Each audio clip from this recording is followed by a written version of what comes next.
Hi there, Logic Language Learners. So this is a video which is going to be talking about, in particular, the FEED exam, which is an exam for Swiss naturalisation. So when you want to go and live in Switzerland, you need to prove your level of French, which makes complete and utter sense.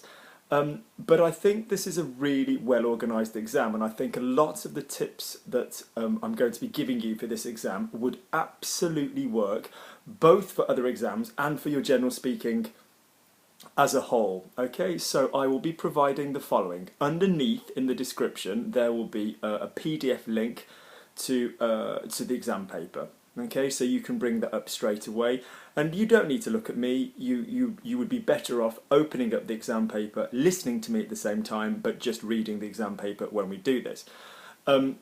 This is for the oral exam, so if you really want to test yourself, don't read the exam paper, because obviously we're then going to go on what you can hear. Equally, underneath I'm going to be attaching, as and when I do them with different students, a couple of them have done it already, different students I've worked with and their attempts at this exam, because I can talk about the theory of how to pass it really well and to use the techniques really well, but I think what's really obvious is how when we're in an exam situation, these things often go to shit. We just forget everything, okay? So the link will be underneath in the description.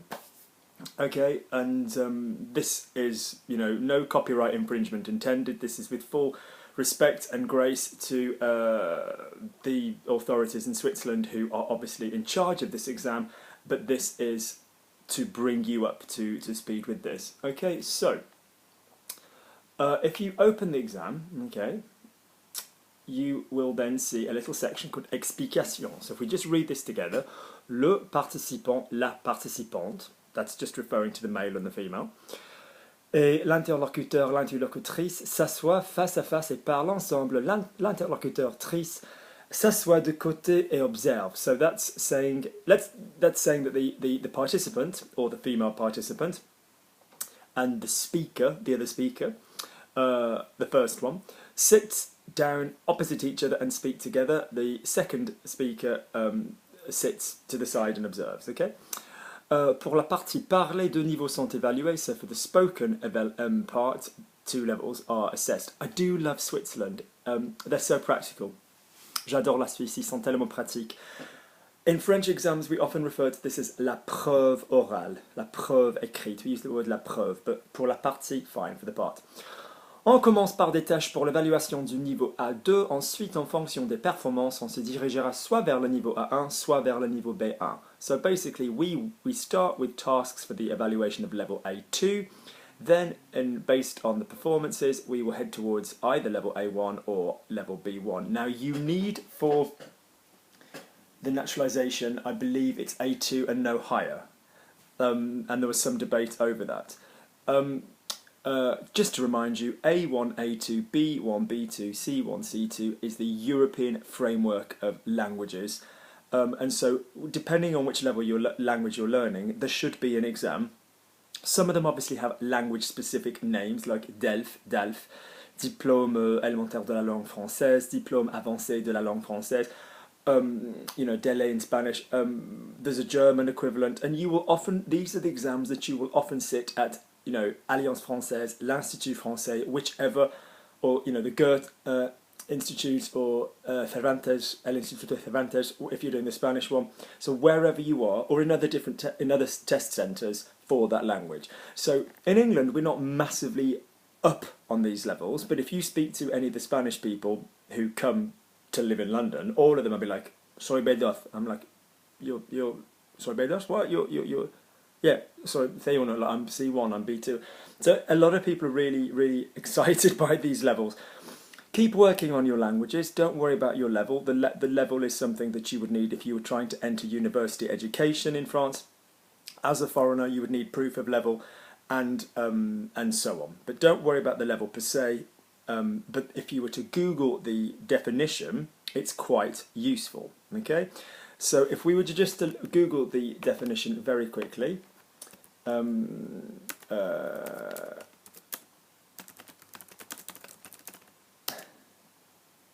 I should possibly do I should possibly do a video on this.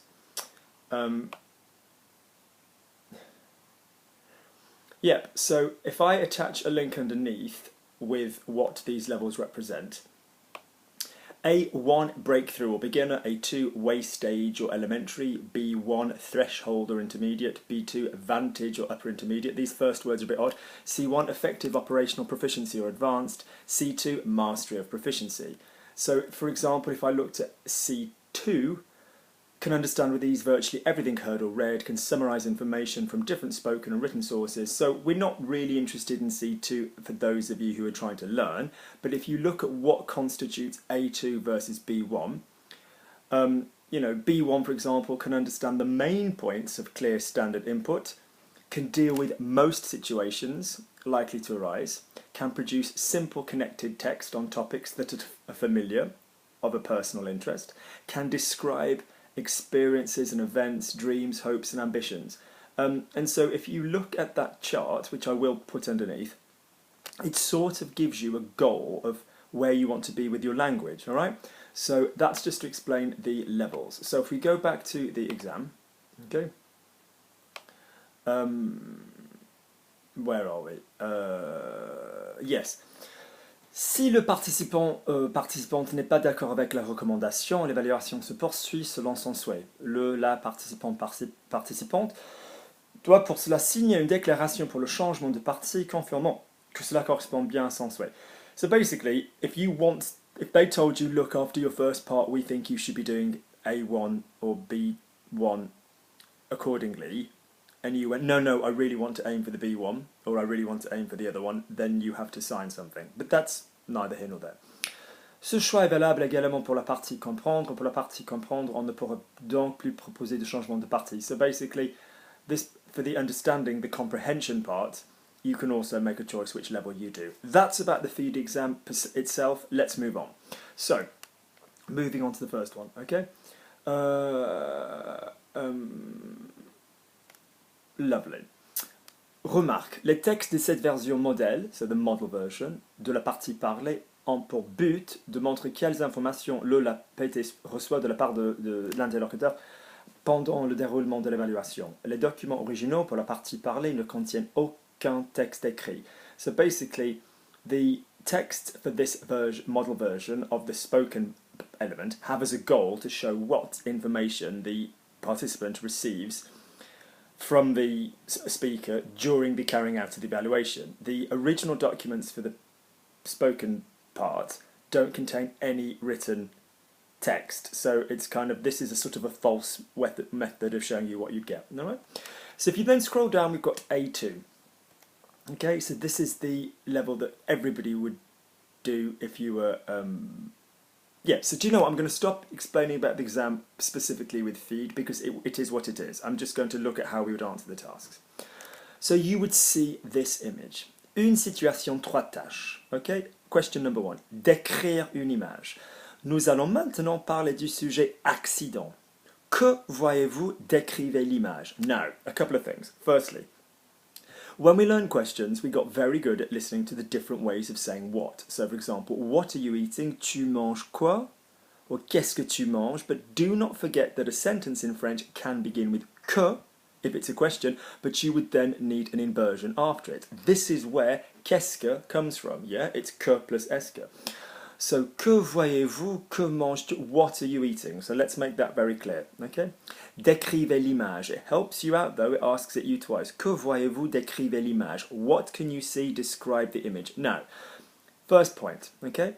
This part of the exam is subjective. In theory, it's like a Rorschach drawing. You know those drawings where people say, what can you see? And some people say, I can see flowers and butterflies. And other people say, I can see my entire family being massacred. This is very much about what you can see. So no one's going to pin it on you. If, for example, someone this week said, oh, I saw my daughter in a crash, or someone said it's me, or someone, what have you, okay? The point is, there are things that are recognisably visible, and there are things which are open to interpretation. So here is my golden set of rules. Rule number one. Collage, collage, collage.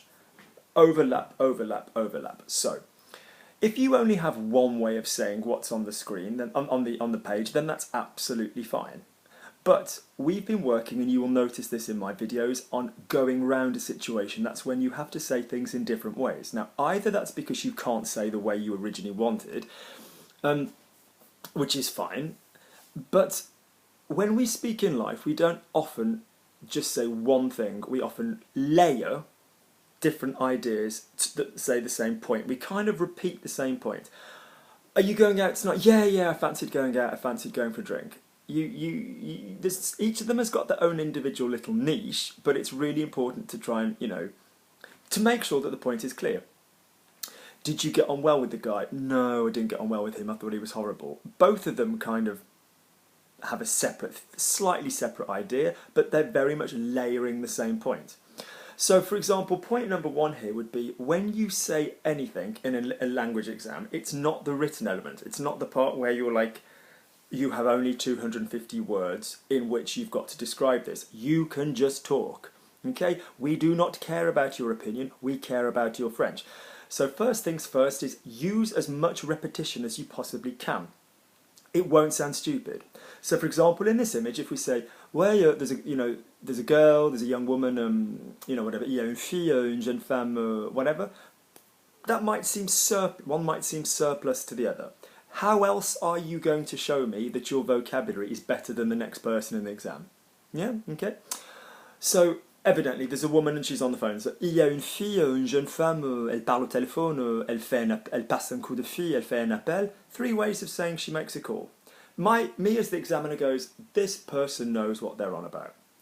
Also, why is this quite useful for real life?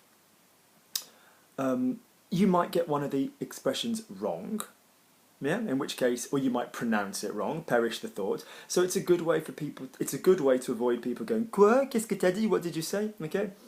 So if you said, do you want to go out tonight? Tu veux sortir ce soir? Tu veux boire quelque chose? The two kind of mean the same thing. Do you want to go out tonight? Do you want to drink something? But it's just a really nice habit to get into. Also, you sound less robotic and a little bit more human and warmer. All right? So carrying on. My next point would be to repeat the collage on individual words, even if it's not a whole sentence. So, for example, il y a une fille, jeune femme, whatever, okay. À côté d'elle, near to her, près d'elle, à droite, yeah, expression, to the right, il y a une boule, un cercle, une espèce d'image, whatever. So there's a circle, a bubble, a ballon, a balloon. So in other words, don't just repeat the whole phrase. At that point in the phrase, double up, repeat. Yeah, repeat. So in other words, bung, bung, bung, bung on the word that you know many different words of. This is likely then going to be a technique you're going to use in 2 different ways throughout the exam. Either A, because you don't know the word, or B, when you do know more than one way of saying something, get it in, show the examiner. Okay, next thing, say what you see. That means everything. We want to hear your French. So for example, on the people that I did this with, a lot of them were a bit lost for sort of talking about the crash and the impact that you can see in the image there.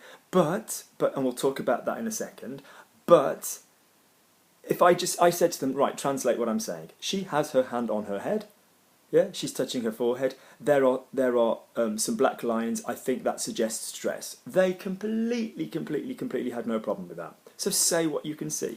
If you look at the thing and you say, I can see a young woman, I think it's a woman, she's got short hair, but I think the body looks like a woman.